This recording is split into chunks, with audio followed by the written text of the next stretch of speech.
6.25 때 단장의 미아리 고개라는 그 나오는 그 미아리 고개입니다. 이 미아리 고개가 옛날에는 의정부 쪽에서 서울로 들어오는 유일한 길이었어요.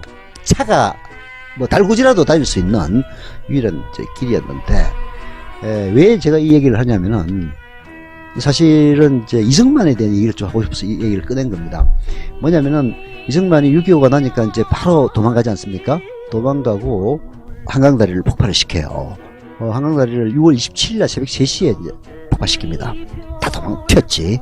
그래서 그 피난하던 사람들 많이 이제 돌아가셨습니다만은, 사람들이 그때만 하더라도 다리가 한강다리 하나밖에 없었으니까, 인도교.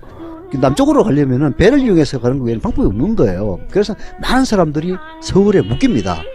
그래서 많은 사람들이 또 북한의 인민군에게 잡혀가지고 나중에 이제 후퇴할 때 미아리 고개를 넘어서 갑니다. 철사줄로 두 손 꽁꽁 묶여가지고 가요, 실제로. 제가 이제 요즘 맨날 걸어다니면서 미아리 고개를 넘으면서 그런 생각을 해요. 근데 전쟁이라는 게 사실은 그런 많은 사람들에게 아픔을 주는 그런 것들인데, 전쟁 불사론을 외치는 이런 박바들에 대한 그런 감회도 새롭고, 다른 무엇보다도 이제 말씀을 드리고 싶은 것은 이제 이승만이 도망을 가지 않습니까? 근데 이승만이 도망을 2번 갔다는 거 모르죠? 그게 미아리 고개가 뚫렸다는 얘기를 듣고 그대로 발라가지고 대전을 통해서 어디로 가느냐면 대구까지 도망을 갑니다. 그때 걸린 시간이 12시간 정도 걸렸을 거예요. 아무한테도 얘기 안 하고 튀었어요. 그래가지고 이제 대구에 도착을 하니까 그때 이제 수행했던 사람이 너무 많이 왔습니다. 해가지고 다시 대전으로 갑니다. 다시 대전으로 가요. 그래가지고 대전에서 녹음을 해요, 이승만이가. 녹음을 하면서 서울은 무사하니까 여러분은 안심하십시오. 이제랄 하는 방송을 해가지고 그 녹음 테이프를 서울로 보내가지고 거기서 방송하고 이제랄 했어요. 근데 다시 그 위에 평택 쪽이 또 뚫립니다. 그러니까 이 자식이 또 어디로 튀었냐면 이번에는 목포로 도망가요. 그게 전주를 통해가지고 목포로 도망가가지고 목포에서 배를 타고 부산으로 들어갑니다. 그때 걸린 시간이 32시간인데 아까 처음 도망갈 때에 18시간하고 도망갈 때 32시간 동안 아무한테도 안 알리고 혼자서 도망갑니다. 이게 국가 6.25 사태 때 대통령이 박근혜는 7시간 없어가지고 저지를 했잖아요. 이승만이는 무려 48시간 실종되는 거예요. 이제 그 이승만 도망갔다는 얘기는 다들 아는데 대부분 이제 너무 많이 가가지고 대구 갔다가 다시 대전 온 건 아는데 대전에서 또 튄 걸 잘 모르더라고. 저 처음 알았어요. 처음 알았죠? 네. 두 번째 도망갈 때는 대전으로 도망가요. 그때 이제 평택이 뚫렸다는 얘기를 듣고 또 이번에도 아무한테도 얘기 안 하고 혼자 도망갑니다. 그래가지고 전주로 튀었다가 또 더 재미있는 사실은요, 전주로 도망을 갔는데 평택이 아직 안 뚫렸습니다라는 보고를 받고 다시 대전으로 돌아가요. 근데 그때 그 유명한 그 여관이 성남장인가 문장이 있었는데 그 주인이 여자였어요. 이승만이 돌아오니까 방을 안 줍니다. 야, 이 개새끼 하면서. 그것도 유명한 사건이에요. 이승만이 전주로 튀었다가 이제 대구 간 거 말고 두 번째 전주로 튀었다가 다시 대전으로 돌아갔을 때 대전에 말하자면은 그 임시 숙소죠. 네네. 숙소 주인이 여관이었는데 그 여관 주인이 이승만을 문전박대를 합니다. 너 도망갈 때 몰래 도망가 놓고 이제 와서 또 들어오느냐, 끼어 들어오느냐. 그때 바로 연병안에 뭐 그런 거겠네요. 그렇죠. 진짜 연병안에지.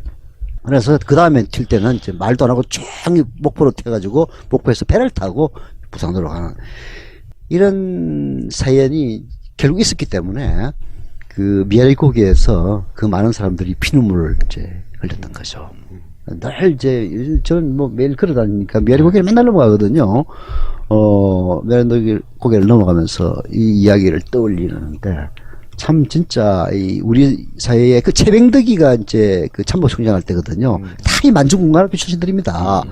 독립군들이 이 새로운 나라의 국군에게 여직에 중용이 못 되고, 물론 독립군 출신들도 일부 이제 저기 임명은 됩니다만은 주류가 만주군관학교 일본 육사 출신들이 잡아요. 사실은 이제 박정희가 여성 반란 사건에 연루돼 가지고 남노당으로 해가지고 이제 모가지 자른 게 아니라 사형당이 직전에 살아났던 것도 그렇죠. 그때 당시 국군의 주류가 일본 육사 출신들이 많았기 때문에 삽니다. 그때 끌려갔던 분들의 가족들은 납북자, 월북자 가족이라 해갖고 또 평생 그렇죠. 연주에서 고생하고 치지도 못하고. 근데 그런 사람들이 또 박근혜를 빨갱이고 지지하고 욕먹고. 있어요. 그러니까요. 그래서 참 이게 아무것도 아닌 미아리 곡에서도 우리는 역사의 교훈을 얻습니다. 큰 교훈이죠, 진짜. 그거는. 잊고 있었는데 잘 알려줘서 감사합니다. 아니 그 노래를 그 혼자서 이제 영감쟁이들 다 돼가지고 나도 속으로 콧노래를 부르면서 이제 걷거든요. 근데 그 사연 단장의 미아리국계라는 건 반야월이라고 하는 영감쟁이가 이제 작사를 했는데 그 노래를 부른 분이 이혜연이라는 여자 가수예요. 예. 근데 이 영감쟁이들은 이제 잘 아는데 이혜연은 그 노래를 계기로 해가지고 이제 히트를 치니까 단장의 미아리국계로 히트를 치니까 치과의사 출신의 베니 김이라는 사람하고 결혼을 해서 미국으로 이민을 갑니다. 예. 그래가지고 그 자녀들이 악단을 결성해가지고 한국에서도 대히트를 쳐요. 그 바로 김트리오입니다. 김트리오는 지금 60대 이상만 잘 알죠. 나도 모르는데. 연안부두를 히트시킨. 아, 연안부두 부른 예, 김트리오. 예, 김트리오. 아. 그 김트리오가 바로 이혜영과 그 단장의 미아리 고개를 부른 이혜영과 그 남편 치과의사 베니 김이 미국 가가지고 난 아이들이에요? 난 아이들이죠. 이런 사연들이 있습니다. 우리가 아는 거는 그 위청일이가 하던 그 팀이 부른 연안부두 기억하네요. 자, 아니 뭐 이런 또 쓸데없는 얘기를 하면 좋아한다고 그러길래 내가 이제 한번 해봤는데 이번에는 별로 크게 호응이 없는 것 같다. 아니요, 수견해주고 좋았고 요즘 대선 국면에서 또 저 돌이켜서 생각해볼 수 있는 얘기죠. 그게 지도자에 따라서 왜 또 그런 일이 당할지 또 알 수 없는 그렇죠. 그 뭐 잃어버린 지도자를 찾아서 시리즈는 우리나라에서 아주 흔하죠. 그 선조가 저기 넘버원이지. 예, 저기 선조부터 시작을 해서 뭐 근대사만 봐도 아니 현대사만 봐도 대한민국 건국 이래로 일단 이승만이 그렇게 흔적 없이 사라졌죠. 그때 당시에 뭐 6.25 당시 그날 아침에 새벽 4시에 북한군이 남침을 해왔는데 38선에서 그 북한군의 동태를 갖다가 연락하는 연락장교, 책임장교가 김종필이고요. 김종필이 새벽에 북한군을 침공했습니다. 빨리 정군에 연락을 하십시오. 그런데 그 위에 있는 상사가 나는 그럴 권한이 없는데? 이래가지고 예? 그래서 아니 북한군이 쳐들어왔는데 권한을 따지고 있냐. 그래가지고 난리가 나가지고 당시 아까 말씀하신 최병덕한테 그냥 뛰어갔는데 최병덕이 그날 전에 술을 새벽 2시까지 먹어가지고 잠을 안 깨는 거예요. 그래서 그 깨우느라고 또 몇 시간이 흘러가고 그러고 뭐 찾으러 갔는데 뭐 누구 어디 갔다는 둥 해가지고 정작 이승만이 북한군 쳐들어왔다는 걸 소리를 들은 게 10시 넘어서 오전 10시 넘어서 새벽 4시에 남침을 했는데 네. 국가 최고 통수권자가 남침 사실을 인지한 게 6시간 내인 오전 10시란 얘기예요. 그렇죠. 이게 진짜 박근혜 잃어버린 7시간과 그대로 영상이 되는 거죠. 근데 아무리 무능한 지도자라 하더라도 일단 있고 없고는 너무나 큰 차이고요. 그렇죠. 예. 그런 거고. 가부간에 혹시 나쁜 결정이라도 빨리 결정해 좀 나을 수가 예, 있는데. 저기 그런 말이 있습니다. 저기 나쁜 결정보다 더 나쁜 결정은 느린 결정이라고. 예, 그러니까. 결정 안 하는 게 더 예. 나쁜 거죠. 없는 그렇죠. 결정이 없으면은 그 더 최악이니까요. 예. 그 6.25 때 그런 것뿐만 6.25 때 뭐 인게 그대로 넘어와가지고 저는 잠적하는 정치인들을 정말 싫어해요. 그 잠적의 또 다른 예로는 손학규 2007년 경선 하다가 뭐 지 맘에 안 든다고 그래서 잠적해요. 또 캠퍼스 난리가 난 거예요. 후보가 없어지니까. 어디 갔냐고 찾아가지고 한 3일인가 없어졌어요, 그때. 그때 강원도 안 갔었나? 강원도 갔나? 뭐 아무튼 어디 몰라 또 하여튼. 들어가가지고 잠적을 해가지고 그 이후로는 이제 손학규는 잠적 전문가가 됐죠. 맨날 어디 잠적해 있대. 근데 잠적해 있다는데 맨날 나중에 사진은 찍혀가지고 뭐 수건대기 묻히고 나오고 뭐 농사 짓고 뭐 집 나르고 있고 이런 식으로 잠적을 하던데 그런 걸로 인해서 그 21세기의 대한민국을 책임질 수 있는 지도자의 어떤 이미지를 찾기는 좀 힘들죠. 맨날 그렇게 사라지고 그러니까. 그러고는 뭐 또 대표적인 인사가 역시 박근혜고요. 박근혜는 세월호 당시 그날뿐만 아니라 뭐 수시로 없고 뭐 그냥 나타나는 시간 말고는 다 어디 있는지 모르는 시간이니까. 그렇죠. 하다못해 뭐 잠적해 있는 시간이니까. 비서실장이 어딘지 모르겠다고 그랬으니 뭐 할 말. 그것도 국회 나와가지고 그랬잖아요. 그러니까요. 뭐 말해야 뭐 하겠습니까. 그 진짜 말 그대로 경호실장은 알고 있었나 싶기도 하고 뭐 그런 수준이고. 경호실장도 모르면 경호는 뭐 100%잘 되겠네. 네. 아무도 모르잖아. 그러니까요. 최순실만 알아. 그렇지. 그러고 또 제일 최근에 있었던 잠적 정치인은 역시 김종인이죠. 당연히 자신의 실수로 인해가지고, 당헌 당규를 위반한 그런 잘못을 저질러 놔놓고 그러고 다음에 쑥스러웠는지 미안했는지 또 집구석에 처박혀요 그냥. 와인 마시고 자겠다고. 그렇게 해가지고 또 그 소중한 총선 당시에 시간을 갖다가 홀라당 다 날리고. 골든타임을 날리는 데는 잠적이 제일입니다. 맞습니다. 예. 그런 예들이 있기 때문에 사실 그렇게 그거는 뭐 다른 게 아니라 무책임의 대명사들이거든요. 아니 뭐 그냥 왜 나보고 지랄이야 하는 거. 힘들고 어려운 일 있으면 날 찾지 마라는 건데. 니들이 다 처리하고 나서 네. 그다음에 이제 도장 찍거나 아니면은 생색 낼 때는 내가 필요하지? 그러니까요. 아니 생생할 때 제일 필요 없어요. 제일 필요 없는 인간이 그런 인간. 그럴 때는 꼭 나옵니다. 그러니까요. 안전해지면 나오고 그래서 생생할 때 그 나오고. 문재인 대표가 저번에 그 적폐 청산 하는 네. 공약하면서 그 얘기를 했어요. 자기가 뭐 광화문 대통령 그런 얘기를 하면서 일정 행적을 24시간 실시간으로 오픈하겠다. 근데 그게 뭐 자기가 대단해서 하는 게 아니라 외국은 이미 다 그렇게 하고 있고 다 하고 있죠. 오바마 같은 경우에는 뭐 그게 분단위로 나옵니다. 그렇죠. 그게 이제 그 국민들이 뭐 궁금할까봐 하는 게 아니고 대통령의 시간은 대통령의 게 아니라는 거예요. 그렇죠. 예. 개인 게 아니라는 거예요. 국민의 것이지, 국가의 것이지. 그러니까 당연히 오픈해야 된다. 아무래도 그런 경호상의 문제가 아니면은 나중에 이제 공개하는 거는 너무 당연한 일이고요. 그 9.11 같은 경우 터졌을 때 9.11 테러 끝나고 난 다음에 뭐 미국에서도 저기 어마어마한 백서들이 막 발간이 되고 그랬지 않습니까? 그때 제일 중요한 게 뭐겠습니까? 대통령이 그때 뭐 했냐? 그거예요. 대통령은 커맨드 인 치프 군 최고 통수사령관자 사령관 그때 부시도 아마 몇 분인가 뭐 십몇 부시는 분인가 몇 분 때문에 욕 없었다고. 엄청 먹었어요. 그 몇 분 때문에 진짜 그것도 마이클 무어 사진이 찍혀가지고 17초 동안 멍하게 있는 그 표정 찍혀가지고 그것 때문에 욕이란 욕은 바가지 먹고 그랬었는데 7시간 동안 국가 비상사태의 행적을 찾을 수 없었다라고 하는 건 씻을 수 없는 일이죠. 예, 뭐 세월호는 말하자면은 전쟁 상황은 아니었습니다만은 그래도 그 국민의 생명과 관련됐던 점에서는 뭐 전쟁과 크게 중요도에서 차이가 나는 건 아니죠. 맞습니다. 그때도 사라지는데 전쟁 때는 더 사라질 더 거 아니에요? 사라지면 어떡할 거냐 이거야.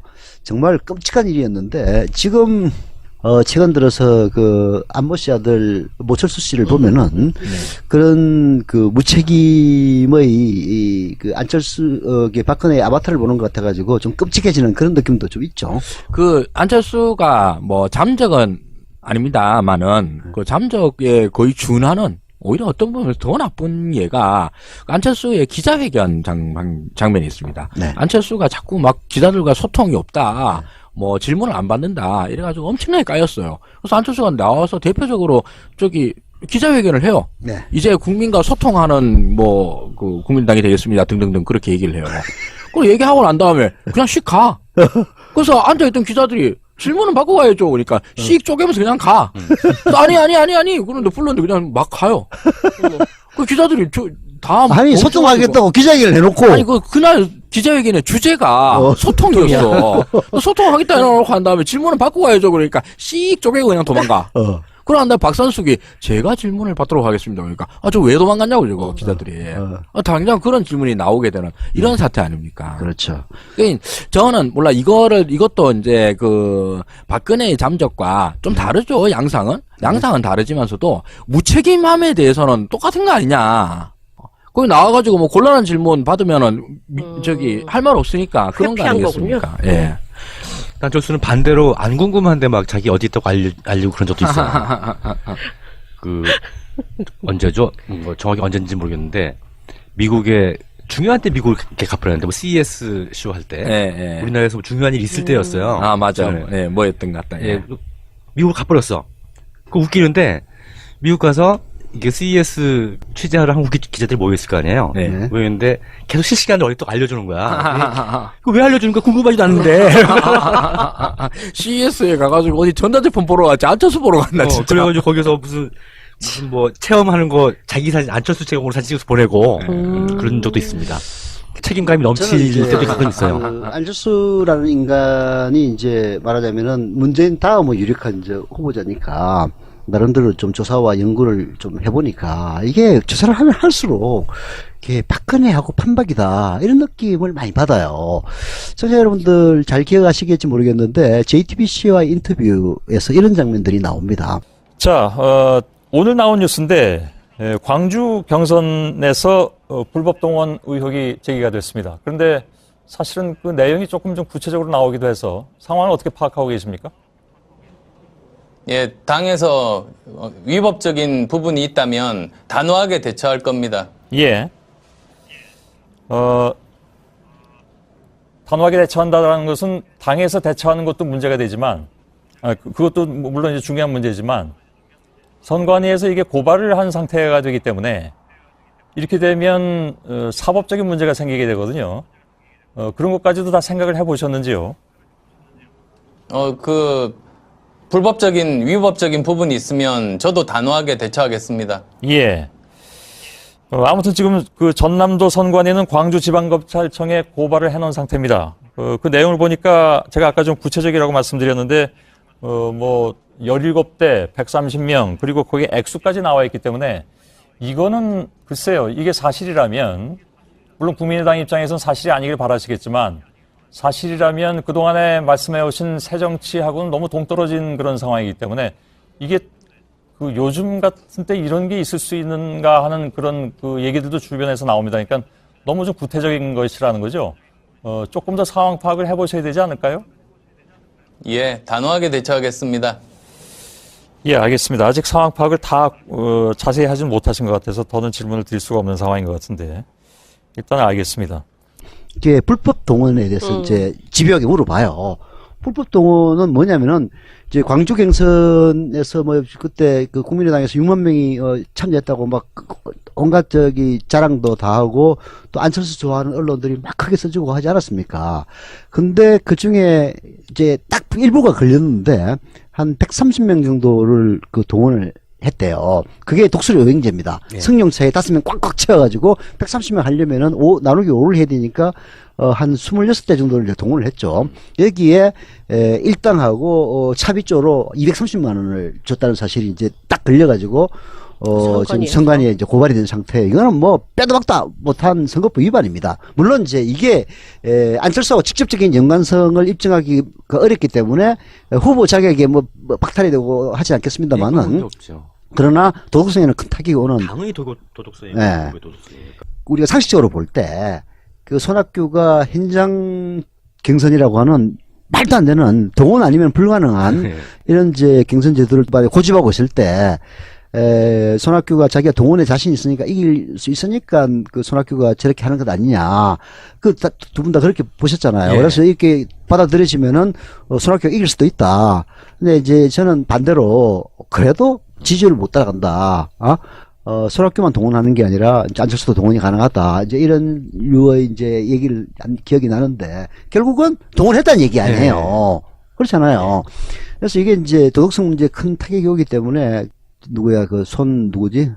손학규가 아니고 손석희 이 앵커가 집요하게 질문을 합니다. 근데 안철수의 답변은 딱 박근혜식이에요. 단호히 대처하겠습니다. 네. 그 똑같은 말 두 번 하고. 네.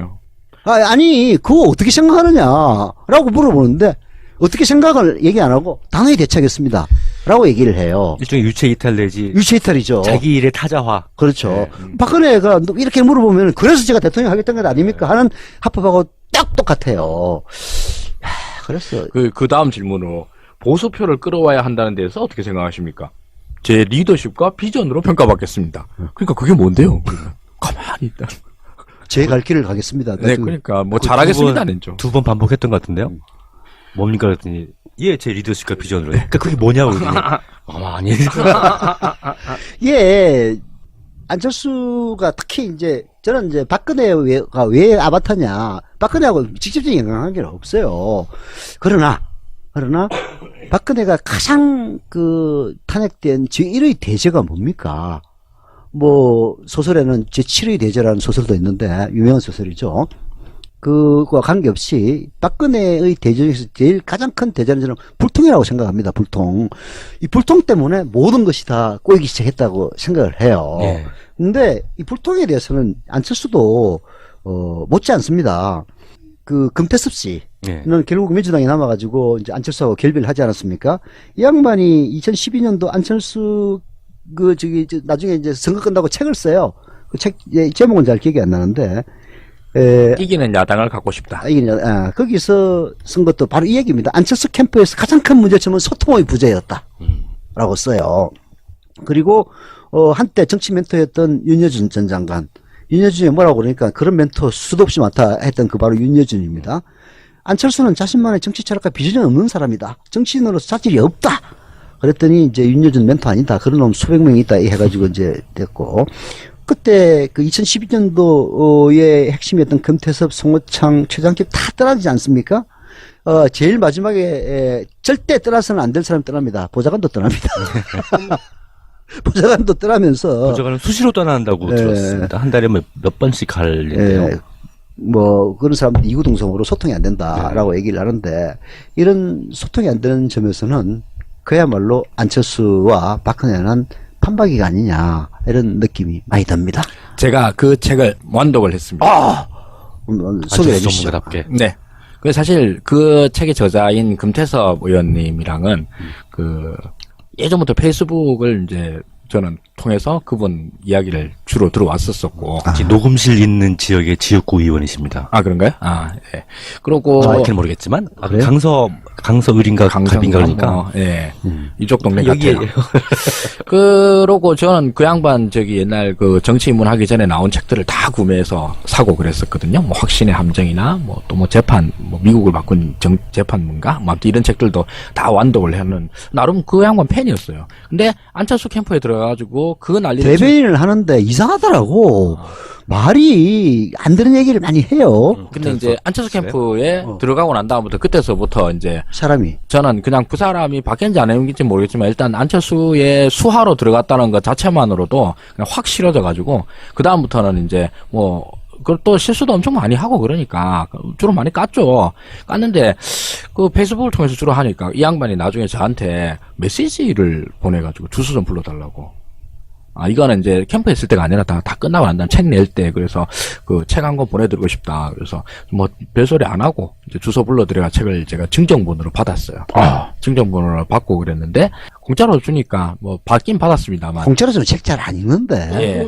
그런데, 진짜 사실 말 그대로 안철수 동네 이야기는 꼴도 보기 싫어가지고 푹 묵혀뒀다가 최근에 다시 안철수가 뜬다고 그러길래 그럼 이쪽 동네 정보를 한번 수집차 완독을 했습니다. 아, 역시 안철수 전문가답군. 예. 일단 그 책 자체는, 굉장히 재밌습니다. 굉장히 재밌고, 글을 또 잘 쓰시는 분이라 가지고, 읽는데 한 2시간도 안 걸립니다. 그냥 휘리릭 다 읽고, 또 그때 생각도 많이 나고, 그리고 우리는 뭐 우리 입장에서 이제 그 당시를 보는데, 또 당시 안철수 캠프 상황 실장의 눈으로 본 당시 선거를 우리가 볼 수도 있고, 근데 그 보고 난 다음에 감상은, 역시나 안철수는 이 이구나. 이런 느낌이 확 들고. 개. 예, 이구나. 거고. 그리고, 정말, 당시 그쪽 동네에 있었던 사람들의 상황 논리는 이해를 하겠는데, 하나도 설득이 안 된다. 아니, 난 이런 식으로는 이해되더라고. 그때 뭐, 얼핏, 우리 하수장이 얘기했던 것 같은데, 뭔가 기자를 만나러 가면은, 네. 뭐 지침을 줘야 될 거 아니에요. 네네. 그 지침이 없다는 거야. 그렇죠. 예. 그러다 보니까, 그 대변인으로서는 명확한 지침도 없고, 그게. 그 다음에, 이 안철수 자신의 소통도 안 되고, 네. 근데 그러다 보니까 말을 어떻게 해야 될지 모르니까, 하나만한 소리는 하게 되는. 그게 진짜 원론 이외의 얘기를 할 수가 없는 거예요. 그 불통의 대표가 몇 가지가 있는데, 네. 첫째 불통은 안철수가 새정치를 갖고 나왔지 않습니까? 네. 근데 새정치가 뭔지 새정치 캠프 내에 있는 사람도 아무도 몰라요. 박근혜의 창조 경제를 아무도 몰랐던 거하고 똑같잖아. 그렇죠. 예, 그거보다 훨씬 더 심하죠. 훨씬 더 심하죠. 심하죠. 근데 사실 창조경제는 우리가 까서 그렇지. 네. 그럼 네이밍이 너무 좀 구려서 그렇지. 근데 뭐 사실 뭐 지금 얘기하고 있는 뭐 4차 뭐 혁명이 어쩌고 하는 거에 다 연장선상에 있는 거니까 사실 뭐 그렇게까지 깔 건 아니라고 저는 개인적으로 생각을 합니다. 그래도 뭔가를 했잖아요, 저 아직은. 예, 아니, 근데 이제 그때 깠던 거는 창조경제 자체를 깐 게 아니고, 그러면 이제 박근혜가 창조경제를 내세우니까, 네네. 그럼 창조경제가 뭐냐? 그렇죠, 라고 그렇죠. 물어보면은, 다- 말을 못 하는 거야. 네, 그거 다 똑같은 거야. 그렇죠. 그 점은 똑같죠. 예.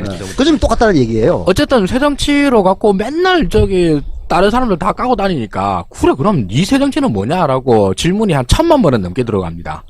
그래서 이제 언제까지 꼭 밝히겠습니다. 그런데 아니 뭐 여태까지 얘기한 지가 며칠인데 언제까지 밝힌다면 말이 되냐 이런 얘기를 하는데 나중에 뭐 국회의원 숫자 줄이고 네. 이걸 하는데 욕 그게- 정말 쳐먹었잖아. 그게 저기서 나온 게 그거였잖아요. 1. 국회의원 정수 줄이기. 네. 2. 정당 보조금 축소. 네. 3. 중앙당 축소 내지 폐지. 4. 청와대 이사. 이거였어요. 여러분들 저기 새정치가 뭐다라고 궁금해하지 않으셔도 좋습니다. 안철수가 말한 바 새정치는 그거예요. 자, 그럼 두 번째 질문이 듣고 나면 다 이상하잖아요. 근데 그게 왜 새정치예요? 참 새정치가 이거라는데 이거와 이거 사이에 무슨 관계가 있냐는 게 제일 궁금하잖아요. 아무 관계도 없을 뿐더러 네. 그다음에 국회의원 정수를 줄이자. 국가보조를 축소하자는 얘기는 진짜 무식의 그 극치입니다. 그냥 또 정치를 아는 놈인지 모르는 놈인지 모르는 놈이죠. 네. 그냥 돈 아끼자는 거예요. 그래가지고 제가 똑같은 얘기네. 그 대통령 선거 때 예. 8페이지로 하면 돈 많이 드니까 뭐 6페이지로 줄이자는 예, 얘기가 예. 똑같은 얘기네. 그렇죠. 저 연장선상인 거예요. 근데 제가 하는 말이 아니라 안철수가 직접 했어요. 왜 줄이자고 하는 겁니까? 국회의원 정수를. 돈 줄여야지. 그러니까 그 돈을 줄이면 얼마가 되는데 그 돈으로 청년 실업이 쓸 수 있습니다. 이 소리 한 거예요. 돈 아끼자는 말이야. 자, 근데 이렇게 나왔는데 대변인 또는 뭐 상황실장 이런 사람들이 언론 인터뷰를 하면서 그거 돈 아끼려고 그러는 겁니까? 이렇게 말은 못 하잖아요. 네. 그 안철수는 그런 말을 해도 돼요. 왜냐하면 전 국민이 다 바보로 아니까. 그런데 그 금태섭 씨나 아니면 그때 당시에 대변인 하시던 정현순 씨나 이런 분들은 그 나름 그 굉장히 훌륭하신 분들이에요. 근데 이런 사람들이 그런 말을 못 하니까 계속 말을 빙빙 돌려. 근데 여기서 이 사람들이 진짜 열이 받아 했던 거는 뭐냐 하면은 이 안철수의 새정치 공약에서 국회의원 정수 줄이기를 누가 만들어서 했는지를 아무도 모른다는 거예요. 여기도 비선이 있구만. 그 책에서도 아무도 모른다고 그래요. 그게 최순실이 드러나기 전까지는 새누리당에서도 아무도 모른다고 그랬잖아. 그렇죠. 아직도 모른대요. 그러나 뭐 그때도 최순실하고 직접 연관성은 몰랐지만 최순실이라고 아는 사람은 있었지. 그렇죠. 지금도 그럴 거예요. 네. 누구라고 하는 시골 뭐는 아니지만 일 거다라는 생각을 하겠죠. 그러고 또 뭐 책에서도 나와요. 나중에 시골 의사가 나중에 다 한번 했다고. 그래요? 자기도 시골 의사 몇 번 찾아가가지고 뭐 단판도 짓고 등등 했다 그러는데 난 그거 듣고 또 열받더라고. 아니 시골 의사가 언론 인터뷰를 통해서 자기 안철수와 관계없다, 손 뗐다, 절대 무관하다 이런 얘기를 정말 수백 번을 해요. 최순실도 그랬어요. 예, 난 그 얘기를 믿었거든. 아니 사람이 어떻게 그렇게 두 눈 동그랗게 듣고 대한민국 국민들 전체를 상대로 해서 대놓고 거짓말을 하냐는 거야. 아니 진짜 박경철 씨 진짜 어디 그 전에 책 쓴 거 보고 참 훌륭한 사람이라고 생각을 했었는데 무슨 그런 거짓말을 밥 먹듯이 하는 사람인 거예요. 뭐 거짓말이 입증된 건 아니지. 거짓말 입증됐죠. 여러모로 다 나왔어요. 예. 그러고 두 번째 케이스가 이 공약인데 안철수의 불통은 국민들과의 불통.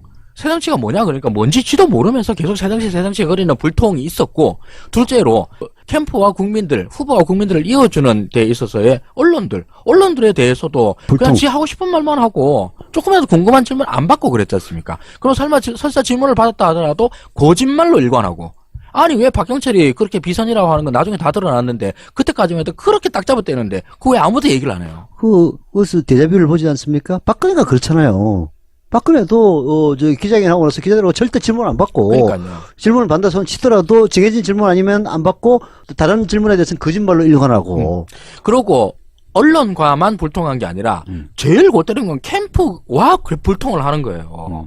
아니 그 책에 나온 사람이 금태섭 씨면은 그 캠프 내 상황실장이고 캠프에서 상황실장은 진짜 다 말 알아야 그대로, 돼. 예, 넘버 2예요. 그리고 이 상황실장한테 사람들이 다 가야 돼요. 그래서 이 상황실장이 다 상황을 판단해야 되거든.